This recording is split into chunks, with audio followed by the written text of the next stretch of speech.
The Uncertain Art. Thoughts on a Life in Medicine by Sherwin B. Nuland. Narrated by Michael Prichard. Copyright 2008 by Sherwin B. Nuland.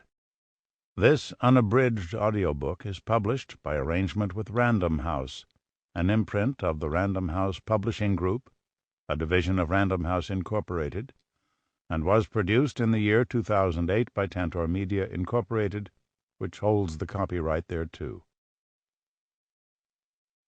Proemium. An introduction to my book. There is wisdom in the acceptance of uncertainty. Well used, it can make a philosopher of an ordinary man.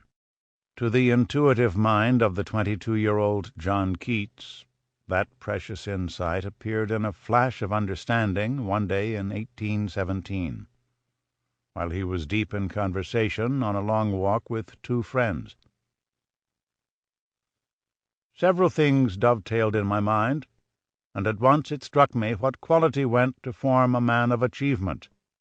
He later wrote in a letter to his brothers, I mean negative capability, in italics, that is, when a man is capable of being in uncertainties, mysteries, doubts. To become comfortable with uncertainty is one of the primary goals in the training of a physician.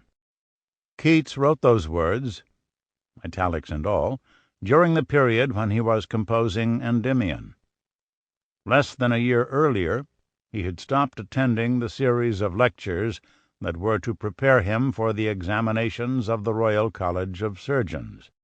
Although poetry and the pursuit of sunbeams had long since become Keats's passions, he had been anything but an indifferent student. The statements of contemporaries attest to his skillful performance of clinical duties, and he had already qualified to practice medicine in July 1816, following a year's study at Guy's Hospital. Medical education was brief in those days. Although the examinations were difficult, there was little of real usefulness to learn. It was not possible for a perceptive man to study medicine in the early 19th century without becoming aware of the degree to which patient care was conducted in a pervasive atmosphere of inexactness.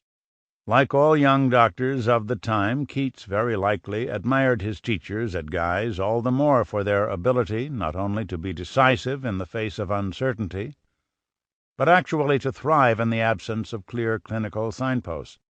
Even the basic principles of physical examination. Sample complete. Ready to continue?